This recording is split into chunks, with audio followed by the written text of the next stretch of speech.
So hello friend, next chapter है जिसमें हम वेव्स पढ़ेंगे। तो फोर्थ चैप्टर है ये, और डिस्ट्रिक्ट की क्विक बुक को हम लोग डिस्कस कर रहे हैं। चलिए पढ़ते हैं। वेव्स यानी तरंग क्या है? तो किसी माध्यम या निर्वात में एक बिंदु से दूसरे बिंदु तक ऊर्जा का स्थानांतरण करने वाले विक्षोभों यानी डिस्टर्बेंसेस को तरंग कहते हैं। तरंग द्वारा एक बिंदु से दूसरे बिंदु तक ऊर्जा तथा विक्षोभों के पैटर्न की सूचना का संचरण होता है। तरंगे मुख्यतः दो प्रकार की होती हैं, यांत्रिक तरंगे और विद्युत चुंबकीय तरंगे। यांत्रिक तरंगे यानी मैकेनिकल वेव्स वे तरंगे जिन्हें संचरण के लिए किसी न किसी भौतिक माध्यम की आवश्यकता होती है, यांत्रिक तरंगे कहलाती हैं। अतः किसी भौतिक माध्यम में उत्पन्न विक्षोभ जो माध्यम के कणों के भौतिक स्थानांतरण या समूचे द्रव के प्रवाह के बिना ही ऊर्जा का स्थानांतरण एक बिंदु से दूसरे बिंदु तक करते हैं, यांत्रिक तरंगे कहलाती हैं। उदाहरण ध्वनि तरंगे, भूकंपीय तरंगे, जल तरंगे इत्यादि। यांत्रिक तरंगों के संचरण का माध्यम ठोस, द्रव या गैस कुछ भी हो सकता है। यांत्रिक तरंगों का संचरण माध्यम के दो गुणों पर निर्भर करता है। पहला माध्यम की प्रत्यास्था यानी इलास्टिसिटी ऑफ मीडियम, और दूसरा है माध्यम को जड़त्व यानी इनर्शिया ऑफ मीडियम। यांत्रिक तरंगे मुख्यतः दो प्रकार की होती हैं, अनुप्रस्थ तरंगे यानी ट्रांसवर्स वेव। यदि माध्यम के घटक संचरण तरंग की दिशा के लंबवत कंपन करते हैं, यदि माध्यम के घटक तरंग संचरण की दिशा के लंबवत कंपन करते हैं तो ऐसी तरंग को अनुप्रस्थ तरंगे कहते हैं। तो माध्यम के घटकों के कंपन की दिशा अगर लंबवत है तो ऐसी तरंगों को अनुप्रस्थ तरंगे कहा जाता है। ये श्रृंग है और ये गर्त है। तो अनुप्रस्थ तरंगों माध्यम के कणों का मध्यमान स्थिति से एक और अधिकतम विस्थापन ऊपर, जिसे श्रृंग या कृष्ट कहा जाता है, तथा दूसरी ओर अधिकतम विस्थापन माना जाता है नीचे, जो गर्त कहलाता है, थ्रॉ कहलाता है। श्रृंग व गर्त तरंग संचरण के साथ इसके दिशा में आगे बढ़ते हैं। अनुप्रस्थ तरंगे केवल ऐसे माध्यम से उत्पन्न की जा सकती हैं जिनमें दृढ़ता रिजिडनेस हो। अतः अनुप्रस्थ तरंगे केवल ठोसों में तथा तनाव युक्त डोरियों या द्रव के पृष्ठ पर उत्पन्न की जा सकती हैं। तरलों फॉर एग्जाम्पल, द्रवों और गैसों में नहीं। फॉर एग्जाम्पल जलीय तरंगे, भूकंपी यस तरंगे इत्यादि। अनुदैर्घ्य तरंगे यानी लॉन्गिट्यूडनल वेव्स, यदि माध्यम के कण तरंग संचरण की दिशा में कंपन करते हैं तो ऐसी तरंग को अनुदैर्घ्य तरंग कहते हैं यानी लॉन्गिट्यूडनल वेव्स कहते हैं। फॉर एग्जाम्पल ध्वनि तरंगे, तो कणों के कंपन की दिशा, यदि माध्यम के कण तरंग संचरण की दिशा में कंपन करते हैं तो ऐसी तरंगों को अनुदैर्घ्य तरंगे कहा जाता है। अनुदैर्घ्य तरंगों के संचरण के साथ जहां माध्यम के कण सामान्य की अपेक्षा अधिक पास होते हैं वो स्थान संपीड़न यानी कंप्रेशन, जबकि वो स्थान जहां माध्यम के कण सामान्य की अपेक्षा दूर होते हैं विरलन यानी रेयरफेक्शन कहा जाता है। फिर संपीड़न के स्थान पर माध्यम का दाब व घनत्व सामान्य की अपेक्षा अधिक और विरलन के स्थान पर दाब एवं घनत्व सामान्य की अपेक्षा कम होते हैं। चूंकि अनुदैर्घ्य तरंगे संपीड़न विकृति दाब से संबंधित हैं, ये ठोसों और तरलों, द्रव और गैस दोनों में संचरण कर सकती हैं। अतः स्टील में अनुप्रस्थ एवं अनुदैर्घ्य दोनों प्रकार की तरंगें संचरित हो सकती हैं, परंतु वायु तथा जल में केवल अनुदैर्घ्य तरंगों का संचरण संभव है। उदाहरण ध्वनि तरंगे, भूकंपीय तरंगे, पी तरंगे इत्यादि। भूकंपीय तरंगे यानी सिस्मिक वेव्स, भूकंप के कारण पृथ्वी की तहों में संचरित होने वाले तरंगों को भूकंपीय तरंगे कहते हैं। ये तीन प्रकार की होती हैं, पी तरंग, यस तरंग और यल तरंग। पी तरंगे प्राइमरी वेव्स होती हैं, अनुदैर्घ्य प्रकृति की होती हैं, अतः ठोस एवं द्रव दोनों में संचरण संभव है। वहीं यस तरंगे सेकेंडरी वेव्स अनुप्रस्थ प्रकार की होती हैं, जिनके कारण केवल ठोस में संचरण करती हैं और द्रव में पृथ्वी के कोर में विलुप्त हो जाती हैं। तरंगों का निरूपण, तरंगों को निरूपित करने के लिए कुछ राशियों का वर्णन किया जाता है जो निम्नलिखित है। पहला है आयाम यानी एम्पलीट्यूड। तरंग गति में किसी बिंदु का अपनी मध्यमान स्थिति से एक और अधिकतम विस्थापन को तरंग का आयाम कहते हैं। तो नेक्स्ट है कला यानी फेज। तो तरंग के आयाम ए के लिए किसी स्थिति एवं समय पर तरंग का विस्थापन कला द्वारा निर्धारित किया जाता है। आवर्तकाल यानी टाइम पीरियड, तरंग संचरण में कोई बिंदु अपना एक कंपन पूर्ण करने में जितना समय लेता है उसे आवर्तकाल कहते हैं। आवृत्ति यानी फ्रीक्वेंसी, तो तरंग संचरण में किसी बिंदु द्वारा एक सेकंड में कुल कंपनों की संख्या को तरंग की आवृत्ति कहते हैं। इसे एन या एफ से व्यक्त किया जाता है। तरंग दैर्घ्य यानी वेवलेंथ, तरंग दैर्घ्य में समान कला में कंपन वाले दो क्रमागत कणों के बीच की दूरी को तरंग दैर्घ्य कहते हैं। इसे लैम्डा से व्यक्त करते हैं। अनुप्रस्थ तरंगों के संदर्भ में दो क्रमागत संघों या दो क्रमागत गर्तों के बीच की दूरी तरंग दैर्घ्य होती है। अनुदैर्घ्य तरंगों के संदर्भ में दो क्रमागत संपीड़न या दो क्रमागत विरलन वाले कणों के बीच की दूरी तरंग दैर्घ्य होती है। तरंग चाल, वेव स्पीड तरंग द्वारा एकांक समय में तय की गई दूरी तरंग चाल कहलाती है। तरंग चाल भी आवृत्ति n तथा तरंग दैर्घ्य लैम्डा में संबंध तरंग चाल भी बराबर आवृत्ति n गुणे तरंग दैर्घ्य लैम्डा। अनुप्रस्थ तरंग की चाल, यदि एक लचीली तनी हुई डोरी या तार में तनाव T हो तथा डोरी की प्रतिकांक लंबाई का द्रव्यमान m हो तो तनी हुई डोरी में अनुप्रस्थ तरंग की चाल भी बराबर T/m का अंडर रूट। अनुदैर्घ्य तरंग की चाल, तो अनुदैर्घ्य तरंगें ठोस द्रव्य एवं गैस में संचरण कर सकती हैं। यदि अनुदैर्घ्य तरंग किसी गैस में संचरण कर रही हो तो न्यूटन के अनुसार भी बराबर अंडर रूट P/D, जहाँ P गैस का प्रारंभिक दाब, D द्रव्यमान घनत्व कहलाता है। यांत्रिक तरंगों की चाल, तनाव T यंग प्रत्यास्थता गुणांक गामा तथा आयतन प्रत्यास्थता गुणांक P तथा अथवा दाब P के समानुपाती, जबकि प्रत्येकांक लंबाई m अथवा घनत्व के विक्रमानुपाती होती। तो ये ठोस, तो V बराबर गामा अंडर रूट गामा/D, जहाँ भी अनुदैर्घ्य तरंग की चाल है और गामा यंग प्रत्यास्थता गुणांक है और D घनत्व है। नोट, पदार्थ लंबी क्षण रूप में हो तो फिर द्रव्य एवं गैस में तो V बराबर P अंडर रूट B/D, जहाँ भी अनुदैर्घ्य तरंग की चाल है, B आयतन प्रत्यास्थता गुणांक है और D घनत्व है। विद्युत चुंबकीय तरंगें, इलेक्ट्रोमैग्नेटिक वेव्स, वे तरंगें जिन्हें संचरण के लिए भौतिक माध्यम की आवश्यकता नहीं होती तथा जो निर्वात में भी संचरण कर सकती हैं, विद्युत चुंबकीय तरंगें कहलाती हैं। इन्हें गैर यांत्रिक तरंगों के नाम से भी जाना जाता है। उदाहरण प्रकाश तरंगें, रेडियो तरंगें, यक्स तरंगें इत्यादि। विद्युत चुंबकीय तरंगों की चाल प्रकाश की चाल, यानी प्रकाश की चाल कितनी होती है, 3 × 10⁸ मीटर पर सेकंड के बराबर होती हैं। इनके तरंग दैर्घ्य का परास 10⁻14 m से 10⁸ m या उससे ज़्यादा होता है।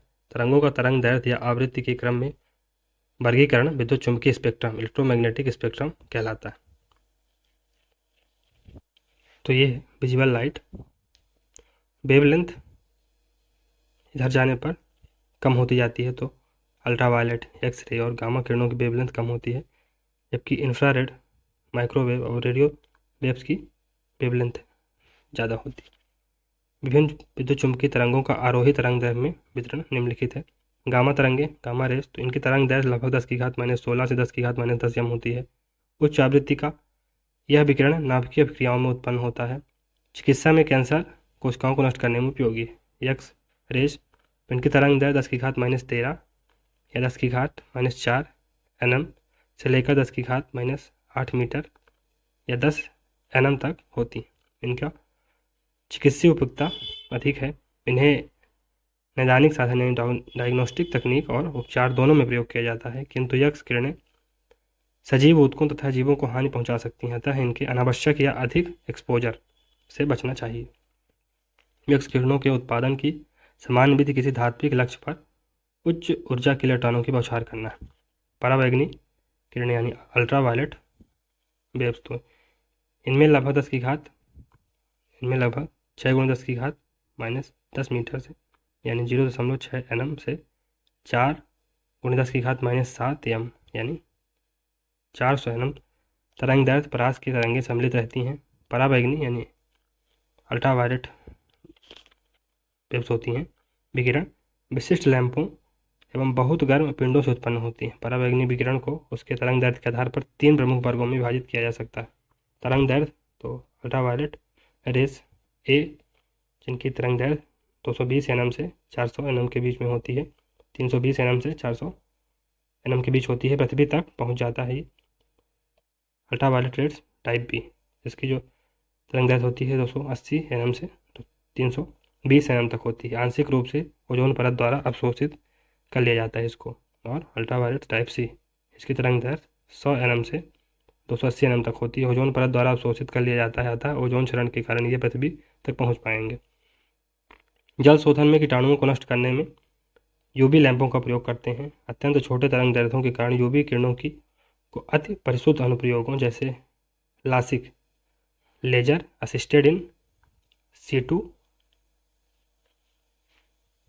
केरेटोमिलेसिस, नेत्र शल्यता में प्रयोग हेतु संकीर्ण किरणपुंजों में फोकस किया जाता है। उपरोक्त सभी तरंगें लघु तरंग दैर्ध्य किरणों के अंतर्गत आती हैं। इनकी तरंग लंबाई लघुत्तम 400 nm से कम होती हैं। इनकी ऊर्जा सबसे ज़्यादा होती है। दृश्य प्रकाश तरंगें विजुअल लाइट वेव्स। दृश्य प्रकाश तरंगें विद्युत चुंबकीय स्पेक्ट्रम के वो भाग हैं जिनके लिए मानव नेत्र संवेदनशील होते हैं।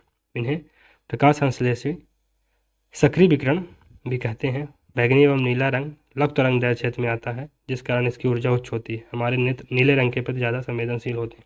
तरंग दैर्ध्य या परास तरंग दैर्ध्य की परास तो ये 10 nm से 400 nm तक होती है, किसकी, विजुअल लाइट की। और आवृत्ति परास कितना होता है, 4 × 10⁻14 हर्ट्ज से 7 × 10⁻14 हर्ट्ज तक। जैसे प्रकाश तरंगों को बढ़ते तरंग दैर्ध्य के आधार पर निम्नलिखित रूपों में विभाजित किया जाता है। इन्हें शुद्ध स्पेक्ट्रल रंग प्योर स्पेक्ट्रल कलर भी कहते हैं। तरंग दैर्ध्य बैगनी यानी वायलेट का 380 से 450 nm तक होता है। नीला ब्लू का 450 से 495 nm तक। हरा का ग्रीन का 495 से 750 nm तक। पीला येलो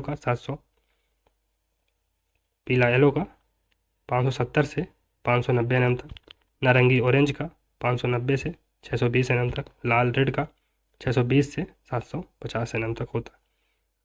और ये आवृत्ति कम हो रही है ऊपर से नीचे की ओर।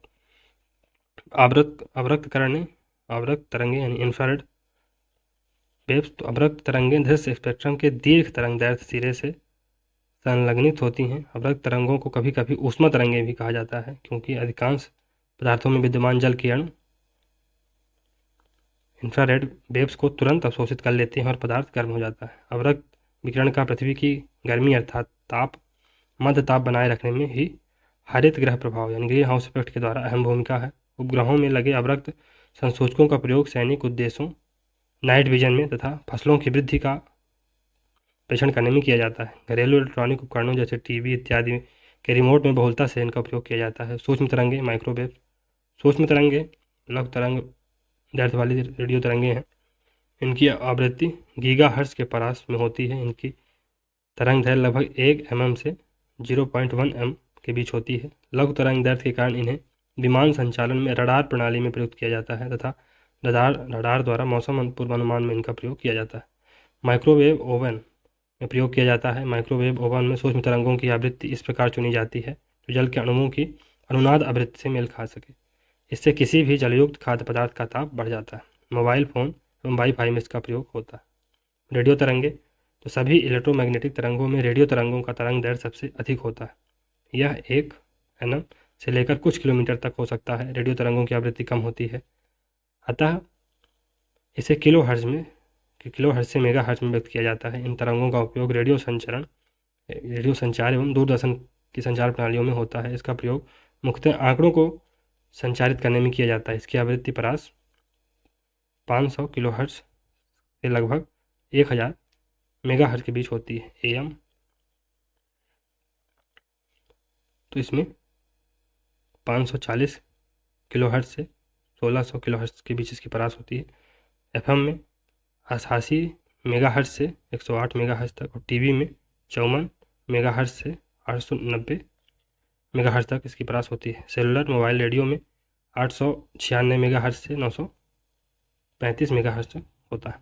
हालांकि रेडियो तरंगे एवं सूक्ष्म तरंगे दोनों का प्रयोग संचार हेतु किया जाता है, परंतु रेडियो तरंगों का तरंग दैर्ध्य सूक्ष्म तरंगों से ज़्यादा होता है तथा वह पृथ्वी के आयन मंडल यानी आयनोस्फीयर से परावर्तित होकर लौट जाती हैं, जिस कारण संचार संभव हो पाता है। परंतु सूक्ष्म तरंगें पृथ्वी के वायुमंडल को पार कर जाती हैं। अब कॉस्मिक किरणें, कॉस्मिक रेस, तो वे विद्युत चुंबकीय तरंगें नहीं होती हैं। तो ये विद्युत चुंबकीय तरंगें नहीं होती हैं। कॉस्मिक किरणें सौर तंत्र सोलर सिस्टम से बाहर उत्पन्न हुई उच्च ऊर्जा विकिरण हैं। ये उच्च ऊर्जा वाले आवेशित कणों से बनी होती हैं। उच्च ऊर्जा वाले आवेशित कणों से बनी होती हैं। चलिए दोस्तों, कुछ अभ्यास प्रश्न देख लेते हैं। तो पहला है, अवरक्त दृश्य एवं पराबैंगनी विकिरण प्रकाश के भिन्न गुणधर्म होते हैं। इन विकिरणों प्रकाश से संबंध में निम्नलिखित में से कौन सा कथन सही नहीं? इसमें थर्ड स्टेटमेंट गलत है। अवरक्त प्रकाश की तुलना में दृश्य प्रकाश की फोटॉन ऊर्जा अधिक होती है। ये स्टेटमेंट गलत है। बाकी सभी स्टेटमेंट सही हैं। पराबैंगनी विकिरण की तुलना में अवरक्त का तरंग दैर्ध्य अधिक होता है। दृश्य प्रकाश की तुलना में पराबैंगनी का तरंग दैर्ध्य छोटा होता है और दक्ष प्रकाश की तुलना में परावैंगनी की फोटॉन ऊर्जा कम होती है। ये सभी स्टेटमेंट सही है। थर्ड स्टेटमेंट गलत। परा उच्च आवृत्ति अल्ट्रा हाई फ्रिक्वेंसी की तरंगें साधारणतः संचारित की जाती हैं अंतरिक्ष तरंगों के रूप में। टेलीविज़न दर्शक दिशा एंटीना प्रयुक्त करते हुए बरसात में उपग्रह सिग्नल नहीं प्राप्त करते हैं क्योंकि इसमें डी होगा। सभी स्टेटमेंट सही है। एंटीना छोटे होते हैं। वर्षा की बूंदें रेडियो तरंगों की ऊर्जा अवशोषित करती हैं और वर्षा की बूंदें रेडियो तरंगों की ऊर्जा की मूल दिशा को विचलित करती हैं।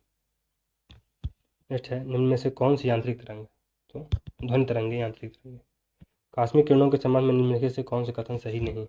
इसमें पहला ही स्टेटमेंट सही नहीं है कि ये विद्युत चुम्बकीय तरंग, ये विद्युत चुम्बकीय तरंगें नहीं। इनकी तरंग दैर्ध्य बहुत छोटी होती है। ये बहुत अधिक ऊर्जा वाले आवेशित कणों से बनी होती हैं। ये सूर्य से उत्पन्न होती हैं। सब सही है, लेकिन ये विद्युत चुम्बकीय तरंगें होती हैं। ये गलत। कौन सी तरंगें शून्य में संचरण नहीं कर सकती? तो ध्वनि तरंगें। निम्नलिखित में से किस प्रकार की तरंगों का प्रयोग रात्रि दृष्टि के उपकरण में की जाती है? तो अवरक्त तरंगों का, इंफ्रारेड्स का उपयोग नाइट विजन जो गूगल्स होते हैं उनमें किया जाता है। टेलीविज़न के दूरस्थ नियंत्रण के लिए किस प्रकार के विद्युत चुम्बकीय विकिरण का उपयोग किया जाता है? तो अवरक्त इंफ्रारेड। परावैंगनी किरणों में ऊर्जा किसकी अपेक्षा अधिक होती है? अवरक्त किरणों की अपेक्षा अधिक होती है। नेक्स्ट, जल उपचार में परावैंगनी किरणों का उपयोग किस रूप में किया जाता है? तो इनका उपयोग रोगाणुनाशक के रूप में किया जाता है। एक्स किरणें किस प्रकार की तरंगें हैं? तो ये ये विद्युत चुम्बकीय तरंगें, विद्युत चुम्बकीय तरंगें। कॉस्मिक किरणें ये आवेशित कण होते हैं। एफएम प्रसारण सेवा में प्रयुक्त होने वाली आवृत्ति बैंड का प्रसार कितना होता है? तो इसका प्रसार 88 से 108 मेगाहर्ट्ज के मध्य होता है। एमआरआई मशीन में निम्न में से किसका प्रयोग किया जाता है? एमआरआई मशीन में चुंबकीय तरंगों का प्रयोग किया जाता है। एक्स किरणों का प्रयोग किसके लिए किया जा सकता है? एक्स किरणों का प्रयोग बहुमूल्य पदार्थों और हीरों में खराबी का पता लगाने के लिए। निम्नलिखित में से किस विकिरण में सबसे कम तरंग दैर्ध्य होती है? तो बीटा किरणों। फिर सिटी स्कैन करने में प्रयोग में लाई जाती है एक्स किरणें। दो उत्तरोत्तर श्रृंग अथवा दो उत्तरोत्तर गर्त के बीच की दूरी को क्या कहते हैं? इसको तरंग दैर्ध्य कहते हैं। लास्ट क्वेश्चन है, दीर्घ रेडियो तरंगें पृथ्वी की किस सतह से परावर्तित होती हैं?